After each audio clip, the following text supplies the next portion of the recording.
دیکھیں جسے ہم آج تک جمہوریت سمجھتے رہے ہیں وہ جمہوریت ہے ہی نہیں۔ یورپ نے پہلے اپنے اداروں کو مضبوط کیا اور اس پروسیس میں تقریباً 500 سے 700 سال لگے۔ تو آپ کو کیا لگتا ہے کہ پاکستان جیسا ملک جہاں ادارے کمزور ہیں وہاں اس طرح کا سیٹ اپ پریویل کر سکتا ہے؟ ہم بالکل یہ کہہ رہے ہیں کہ جو ادارے ہیں وہ اپنی آئینی حدود سے متجاوز ہوتے ہیں، ہم یہ ساری باتیں تسلیم کر رہے ہیں، مگر سوال یہ ہے کہ ان کو ٹھیک کون کرے گا؟ ایک کیس عمران خان صاحب کے اوپر چل رہا ہے کہ جو عدت کے درمیان میں جو ایک نکاح ہوا ہے، تو آپ کے خیال میں جو اس طرح کے ذاتی نوعیت کے کیسز ہیں کیا یہ ہونے چاہیے؟ آپ کے نزدیک وہ شخص قابل اعتبار ہوگا جو اپنی اولاد کو اون نہیں کرتا؟ آپ کے نزدیک وہ شخص جو ہے وہ قابل اعتبار ہوگا کہ جو اکیلا روٹی کھا جاتا ہے بیٹھ کے؟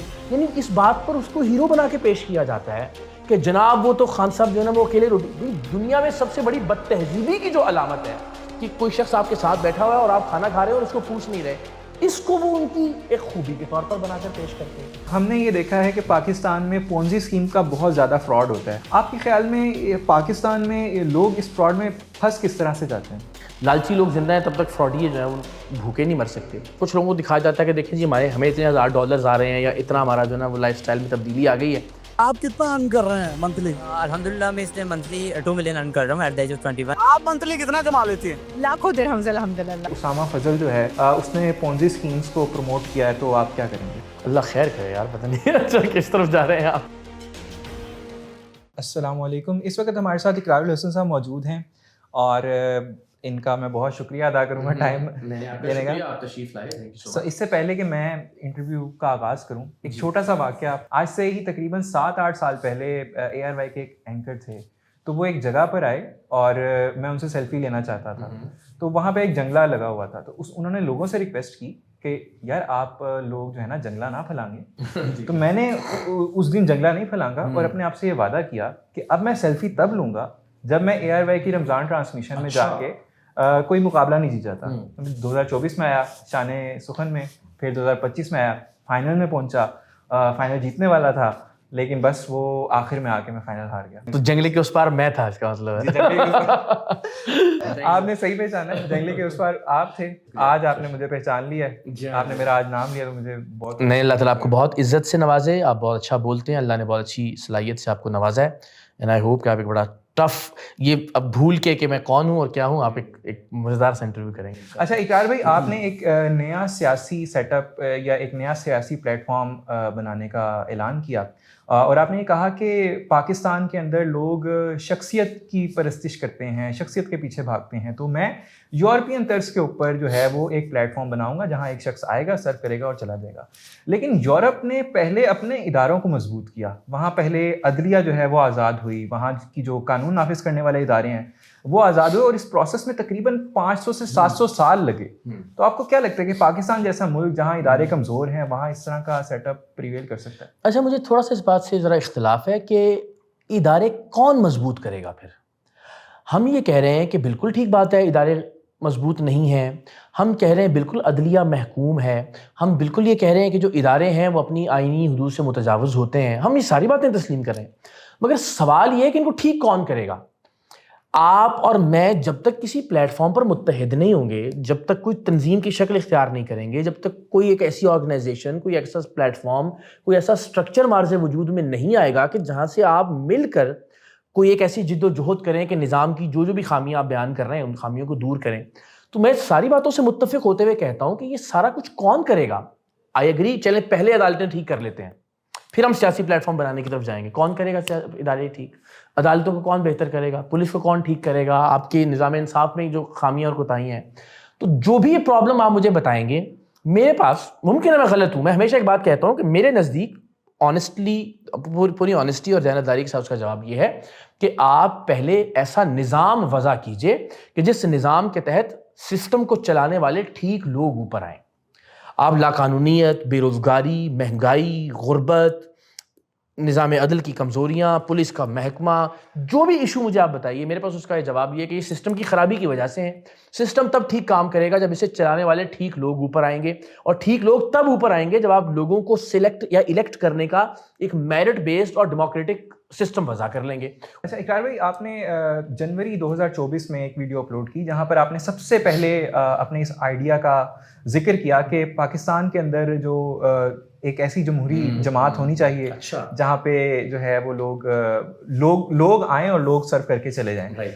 کہ آپ لوگ، جی ہاں آپ، پاکستان کے وزیر اعظم کیوں نہیں بن سکتے؟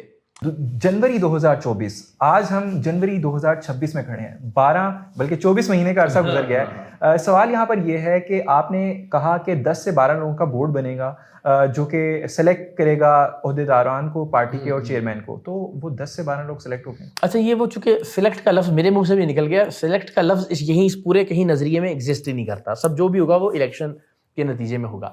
تو یہ ہوتا ہے ہمیشہ، دیکھیے کہ آپ جب بھی کوئی خیال، کوئی نظریہ یا نیریٹو لے کر آتے ہیں تو وہ آپ کے ذہن میں آہستہ آہستہ ایوالو ہوتا ہے. پہلے دن آپ ایک چیز سوچتے ہیں، پھر اس میں اور ویلیو ایڈیشن کرتے ہیں، اس کی خامیاں دور کرتے ہیں، پھر اس کے اندر کچھ اور اچھے آئیڈیاز کو لے کر آتے ہیں. میں نے دنیا کے تقریباً 60-70 ملک دیکھے، جانے کا اتفاق ہوا، وہاں کی سوسائٹیز، وہاں کی پالیٹکس، برٹش پارلیمنٹ سے، کینیڈین پارلیمنٹ سے خطاب کرنے کا اعزاز حاصل ہوا، کیمبرج یونیورسٹی، آکسفورڈ.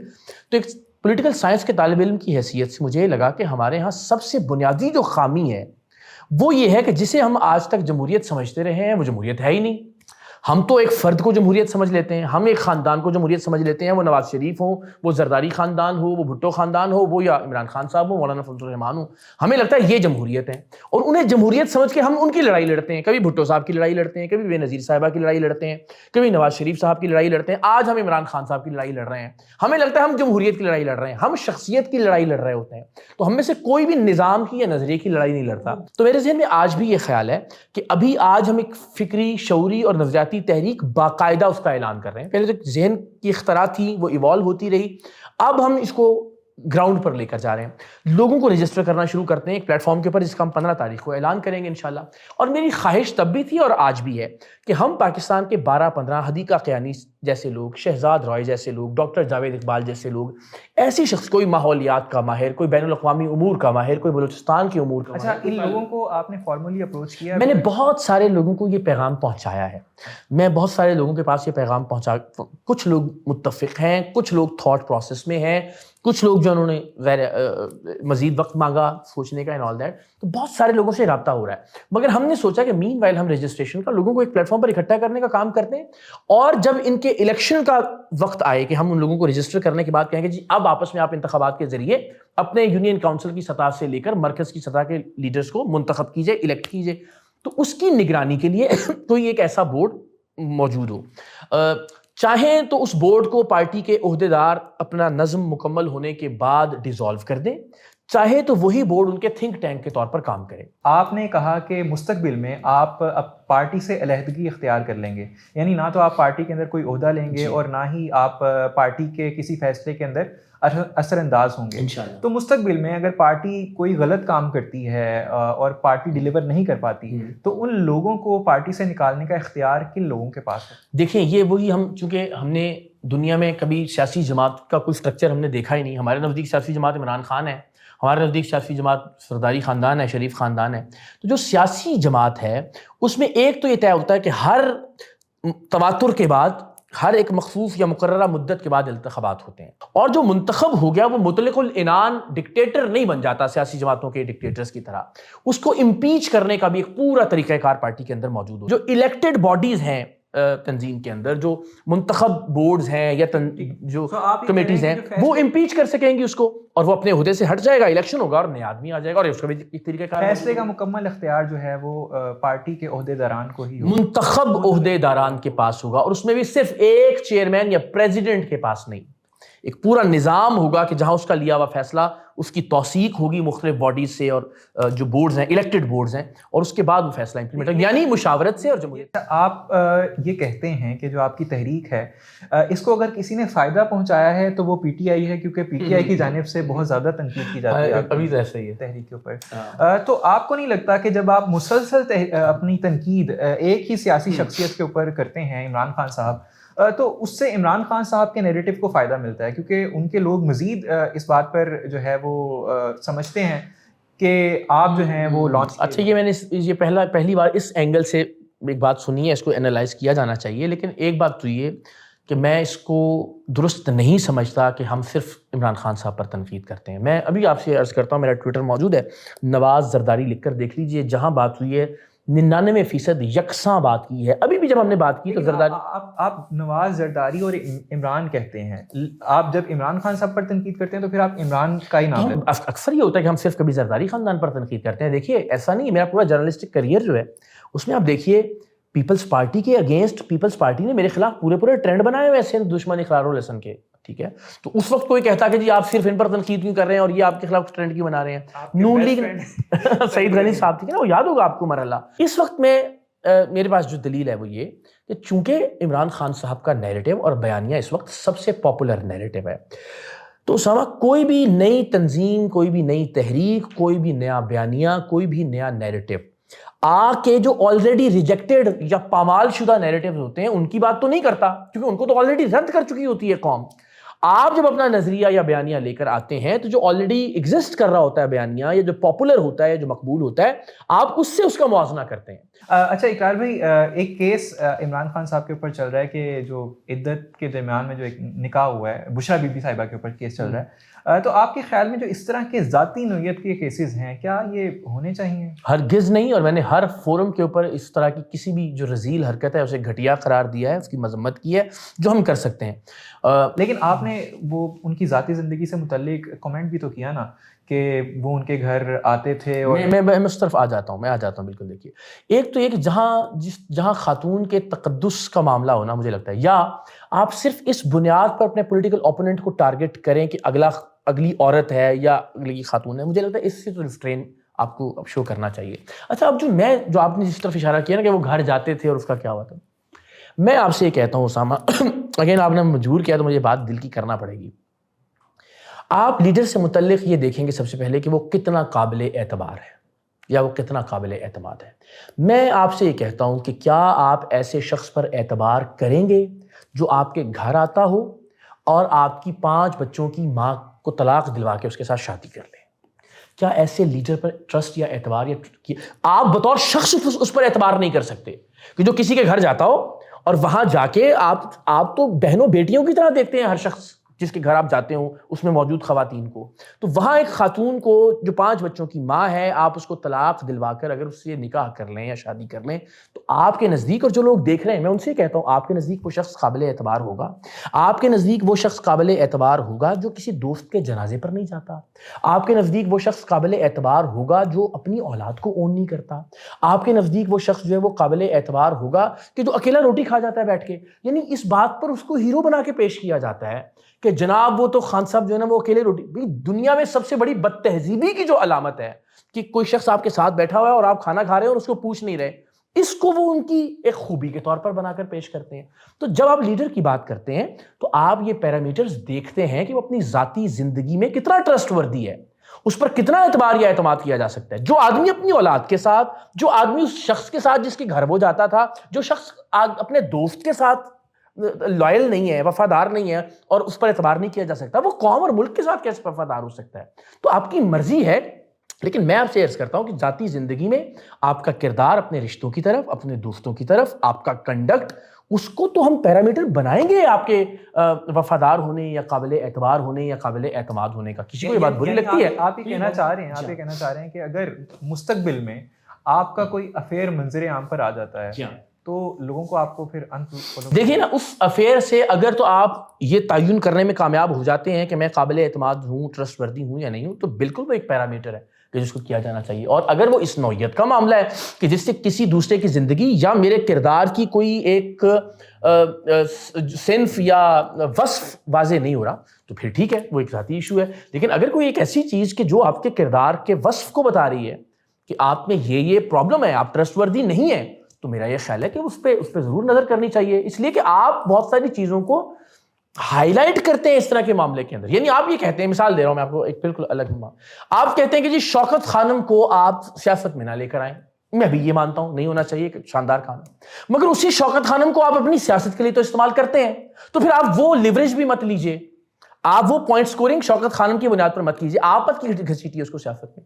تو بس میں یہ سمجھتا ہوں کہ آپ بہت ساری ایسی چیزیں جو یعنی آپ کو یہ حق تب پہنچتا ہے کہ جب آپ خود دوسرے کی ذاتی زندگی پر آپ جھوٹے الزام اور بہتان گراج جیسی باتیں اور واللہ عالم. اب ہم نے جب نئی تحریک شروع کی ہے میری بیویوں سے متعلق میری فیملی سے متعلق تصویریں لگا کے جو واہیات پن کیا گیا جو بکواسیات کی گئیں تو یا تو آپ دودھ کے دھلے ہوں تو پھر ہم سوچیں گے یار چلیے ہم بھی کوئی ایسی بات کرنے سے گریز کرتے ہیں جو ہمارے حق میں ٹھیک بھی ہے ہماری دانش میں, لیکن چلیے چونکہ آپ نے ایک ریسٹرین شو کی ہے تو آپ تو بالکل ایک غلاظت کی آخری حد تک جاتے ہیں اور ہم ویلڈ سوال بھی نہ پوچھ سکیں اور ویلڈ سوال بھی کہ جو آدمی اپنی فیملی کے ساتھ سنسیئر نہیں ہے. اچھا اقرار بھائی, پارٹی باز صحافیوں کے اوپر آپ نے بڑی تنقید کی ہے, عمران ریاض صاحب ہو گئے یا پھر صدیق جان اور اس طرح کے دوسرے صحافی, یا ہم کامران خان صاحب کو کہہ لیں کہ وہ ایک سرٹن نیریٹو کو پروموٹ کرتے ہیں, کامران شاہد صاحب ایک سرٹن نیریٹو کو پروموٹ کرتے ہیں, تو ان کے حوالے سے آپ کا ایک بڑی ایک اسٹرانگ تھنکنگ ہے کہ آپ کہتے ہیں کہ یہ لوگ قوم کے مخلص نہیں ہیں, قوم کو بہت زیادہ نقصان پہنچاتے ہیں. یہ جو یوٹیوب کے ڈالرز ہیں نا انہوں نے بڑا نقصان کیا ہے اس ملک کا. جب آپ کا جھوٹ اور یوٹیوب کے ڈالرز ڈائریکٹلی پرپورشنل ہو جائے نا تو بڑا کام خراب ہوتا ہے. جب آپ رات ساری سوچتے ہیں کل کیڑا بڑا جھوٹ بولا کہ زیادہ ویوز آئیں گے اور پھر ڈالر زیادہ بڑھیں گے, یہ بڑا صحافت میں اب تک ہوتا ہے کہ آپ کی ایک تنخواہ ہے, اس تنخواہ کے نہ زیادہ ہونے کا جھوٹ بولنے سے یا زیادہ سنسنی خیزی سے امکان ہے وہی ملے گی آپ کو, تو آپ بہرحال کچھ اصول متعین کر لیتے ہیں. لیکن جب جتنا جھوٹ جتنی سنسنی خیزی جتنا زیادہ فراڈ جتنا زیادہ ٹرک کی بتی کے پیچھے لگائیں گے اتنا زیادہ ویوز آئیں گے اور اتنے زیادہ ڈالرز بنیں گے, تو یہ بڑا نقصان ہو گیا اس قوم کا. اور بدقسمتی سے اس میں زیادہ رول جو رہا وہ ہمارے پاکستان تحریک انصاف کے کارکنوں کا رہا. میں صحافی کیوں کیسے کہہ سکتے ہیں آپ صحافی عمران ریاض خان صاحب؟ کامران شاہد صاحب ایک صحافی ہیں, کارکن ہیں. کامران شاہد صاحب سے متعلق ویسے میں سمجھتا ہوں کہ انہوں نے پاکستان تحریک انصاف سے متعلق بھی بہت اچھی چیزیں اور باتیں کہی ہوئی ہیں. وہ یعنی آپ یہ تو کہہ سکتے ہیں کہ ان کا ٹلٹ کسی ایک طرف ہو, لیکن الٹیمیٹلی مجھے ان کے کلپس یاد پڑتے ہیں, جو مجھے ان کی چیزیں یاد پڑتی ہیں کہ مثلاً خلیدہ فاروقی صاحبہ کو آپ کہہ سکتے ہیں کہ وہ بالکل ہی ون سائڈڈ شاید, انہوں نے کبھی نواز شریف صاحب کی, ان کے ساتھ نجم سیٹھی صاحب بھی میں ایسے نہیں کہ کوئی یکسر ایک ہی طرف کی بات کرتے ہیں, وہ بھی مجھے لگتا ہے کہ دونوں طرف کی بات کرتے ہیں. تو میرا خیال ہے جو چیزیں میری ان کی نظر سے گزری ہیں, ہو سکتا ہے آپ درست کہہ رہے ہو, تو مجھے لگتا ہے کہ کوئی بھی چلے ہم ABC XYZ کچھ بھی, کوئی بھی ایک ایسا شخص کہ جس کو اس لیڈر میں کوئی خامی دکھائی نہیں دیتی کہ جس کا بیانیہ بیچ کے وہ ڈالر کما رہا ہے, وہ بھی صحافی نہیں ہے. اور کوئی بھی ایسا شخص کہ جس کو مخالف جو اس کے نیریٹو کے لیڈرز ہیں ان میں کوئی اچھائی نظر نہیں آتی, وہ بھی صحافی نہیں ہے. اچھا, سید ذیشان صاحب کے ساتھ آپ کی پوڈ کاسٹ ہوئی اور انہوں نے ریسنٹلی ایک پوسٹ لگائی تھی جس میں وہ کہہ رہے تھے کہ اقرار صاحب نے میرے ساتھ دبئی جانے کا وعدہ کیا تھا, تو وہ ابھی تک میں نے بیگ پیک کر کے رکھا ہوا ہے, تو وہ ابھی تک دبئی جانے پر رہا. میں نے اس کے نیچے بھی ٹویٹ کیا تھا کہ بھائی ان کے پاس میرا ذاتی نمبر بھی تھا تو مجھے وہ ریمائنڈ کروا سکتے تھے اور ہم کر سکتے تھے. اور میں نے ان سے اس ٹویٹ کے نیچے بھی کہا کہ بھائی یہ چونکہ جنوری میں ہم اس کی تحریک کی لانچنگ اور اس کی طرف جا رہے ہیں, فروری کا کوئی بھی ویکینڈ رکھیں اور میں چلا جاتا ہوں. جو بات میں نے آن ریکارڈ آن کیمرہ کہی ہے, مجھے آپ خود ایک مرتبہ کیوں نہیں جا کے ہو آتے؟ آخری مرتبہ کب گئے تھے دبئی؟ میں 2010 میں گیا تھا اور میں بالکل چلا جاؤں گا. یعنی جہاں 5 سال رہ کر آئے ہوتے ہیں نا, وہ سمجھیے گا اس بات کو. میں تقریباً 2005 سے 2009 2010 تک ہم وہاں رہے اور بہت ہم نے زندگی میں بہت اچھا وقت وہاں ہمارے جو دوست تھے راج صاحب ان کے ساتھ بھی گزارا. پھر جب اللہ نے موقع دیا یورپ امریکہ آسٹریلیا, تو آپ وہ جگہ جہاں آپ نے 5 برس گزارے ہیں وہ پھر آپ کی پرائرٹی لسٹ میں کہیں نہیں ہوتی. آپ کی پرائرٹی ہوتی ہے کہ کوئی نئی جگہ ایکسپلور کریں. کیونکہ میں اس کو اس وجہ سے ہائی لائٹ کر رہا ہوں کیونکہ ایک رمضان ٹرانسمیشن میں وسیم بھائی نے کہا تھا کہ دبئی والے آپ سے ناراض ہیں, اس وجہ سے وہ آپ کو واللہ عالم مجھے اس کا بیک گراؤنڈ کیا تھا اس گفتگو کا مجھے یاد نہیں, لیکن یہ کہ میں نے ان سے کہا فروری میں چلتے ہیں, ان کے ساتھ چلتے ہیں, تاکہ کوئی یہ نہ ہو کہ کوئی AI بیسڈ کوئی ویڈیو یا تصویر بنا لی ہے, تو جو آدمی آپ کا سب سے بڑا کرٹک ہے وہ ساتھ چلے اور جا کے دیکھے اس کو. تو میں اس میں تیار ہوں انشاءاللہ. اقرار بھائی, ہم نے یہ دیکھا ہے کہ پاکستان میں پونزی اسکیم کا بہت زیادہ فراڈ ہوتا ہے. آپ نے خود بھی اس فراڈ کو ایکسپوز کیا, بہت سارے پروگرامس کیے. آپ کے خیال میں پاکستان میں لوگ اس فراڈ میں پھنس کس طرح سے جاتے ہیں؟ وہی میں سمجھتا ہوں, دیکھیے نا, وہ لالچ ہی ہے الٹیمیٹلی. وہ ہمیشہ ایک جملہ بولا جاتا ہے نا کہ جب تک وہ لالچی لوگ زندہ ہیں تب تک فراڈی جو ہیں وہ بھوکے نہیں مر سکتے. تو مجھے لگتا ہے کہ وہ انفارچونیٹلی یہی وہ لالچ ہے. کچھ لوگوں کو دکھایا جاتا ہے کہ دیکھیں جی ہمیں اتنے $1000 آ رہے ہیں یا اتنا ہمارا جو ہے نا وہ لائف اسٹائل میں تبدیلی آ گئی ہے. آپ کتنا ارن کر رہے ہیں منتھلی؟ الحمدللہ میں اس ٹائم منتھلی 2 ملین ارن کر رہا ہوں ایٹ دا ایج آف 21. آپ نے ڈگری وغیرہ کیا کی ہے؟ جسٹ ICS کمپلیٹ کیا ہے. اس کا مطلب ہے ڈگریز تو میٹر نہیں کر رہی. تو اس کے نتیجے میں لوگوں کو پھنسایا جاتا ہے. تو انٹل اور انلیس آپ کی سوسائٹی میں سے لالچ کا یہ عنصر ختم نہیں ہوا تب تک مجھے لگتا ہے اگر آپ کو کسی دن پتہ چلے کہ اسامہ فضل جو ہے اس نے پونزی اسکیمز کو پروموٹ کیا ہے تو آپ کیا کریں گے؟ پونزی اسکیم کو پروموٹ کیا ہے تو ظاہر ہے میں آپ سے شکوہ کروں گا, شکایت کروں گا, اور میں کیا کر سکتا ہوں, میرے پاس کوئی لیگل اتھارٹی تو نہیں ہے. ولاگ نہیں کریں گے کہ یار یہ کیسا 2 نمبر آدمی ہے کہ پونزی اسکیمز کو پروموٹ کر رہا ہے؟ اگر تو مجھے لگتا ہے کہ آپ کا اتنا بڑا امپیکٹ ہے اس پونزی اسکیم کو پروموٹ کرنے کے نتیجے میں کہ جہاں اس کاؤنٹر میں ایک ویلاگ کیا جانا چاہیے, تو شاید ہم on line business opportunity offer کرتے ہیں. یہ سب ٹاپ ارنرز ہیں جو آپ کو نظر آ رہے ہیں, جو 50 to 10 لاکھ پر منتھ الحمدللہ ارن کر رہے ہیں. نہ سکھاتے ہیں. آپ منتھلی کتنا کما لیتے ہیں؟ لاکھوں درہمز الحمدللہ. آپ میں سے تعلق ختم کر دیں؟ اللہ خیر کرے یار, پتہ نہیں اچھا کس طرف جا رہے ہیں آپ. نہیں دیکھیں, میرا یہ خیال ہے کہ جس کے ساتھ بھی جو تعلق ہو, میں ذاتی جو میری زندگی کے اندر ہے وہ یہ کہ آپ علل اعلان اس سے اختلاف رائے کریں, اور تعلق ختم کرنا مجھے نہیں لگتا کہ کسی بھی مسئلے کا حل ہوتا ہے. دیکھیے کسی سے بھی کوئی بھی سخت نوعیت کا جرم بھی سرزد ہو تو الٹیمیٹلی اس کے ڈفرینٹ پلیٹ فارمز کے اوپر اس کے ازالہ کرنے کے وہ موجود ہے, لیکن آپ اس کو انسان سمجھنا تو نہیں چھوڑ دیں. یاسر شامی صاحب 1 مرتبہ نہیں 2 مرتبہ نہیں مسلسل یہ کام کرتے رہے. ایک ویب سائٹ ہے,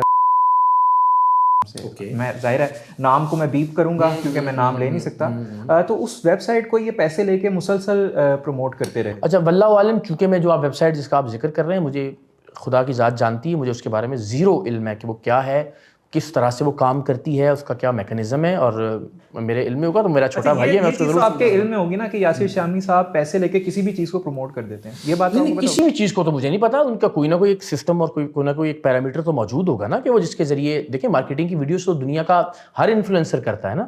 تو اب مجھے یہ تو نہیں میں کہہ سکتا ایک جنیرک اسٹیٹس یا اسٹیٹمنٹ دیتے ہیں کہ وہ ہر چیز کو, مجھے نہیں پتا کہ انہوں نے کیا پیرامیٹر سیٹ کیا ہوا ہے کہ یہ چیز کرنی ہے یا یہ چیز نہیں کرنی, اس کو کرنا ہے, اس کو نہیں کرنا. وسیم اکرم صاحب جب جوئے کی ایپس کو پروموٹ کرتے ہیں یا جوئے کی ویب سائٹس کو پروموٹ کرتے ہیں, آپ کے خیال میں یہ اخلاقی طور پر ایک, مجھے یہ بھی نہیں پتا کہ آپ کس جانب اشارہ کر رہے ہیں یا کس ویب سائٹ کی جانب اشارہ کر رہے ہیں. ہم ایک اصول طے کر لیتے ہیں کہ جو بھی یہ کرتا ہے وہ ٹھیک نہیں کرتا اور اس کو قانون کے کٹہرے میں آنا چاہیے.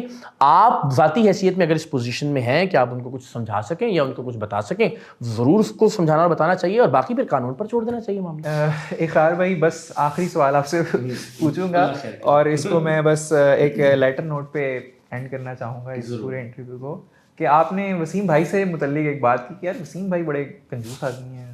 یار یہ نہ کریں یار, اس لیے کہ وہ بہت اس بات پہ ناراض ہوتے ہیں, بلکہ میں نے ابھی ان سے معذرت بھی کی. ہم تو خیر ظاہر ہے ہمارے چونکہ بھائی ہیں اور ہمارے وہ دوست ہیں, تو ہم بڑی لیوریج لے جاتے ہیں, بات چیزیں ایسی منسوب کر دیتے ہیں جو ان میں نہیں ہے.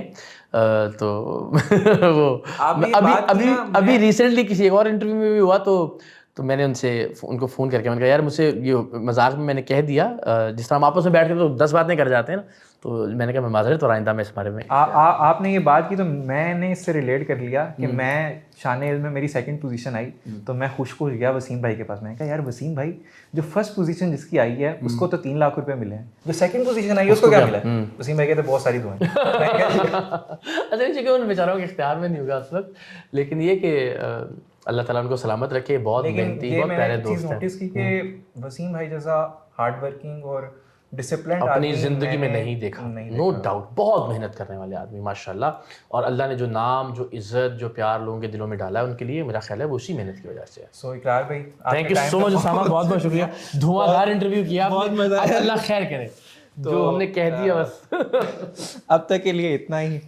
تمام ناظرین سے میں اجازت چاہوں گا, اللہ نگہبان.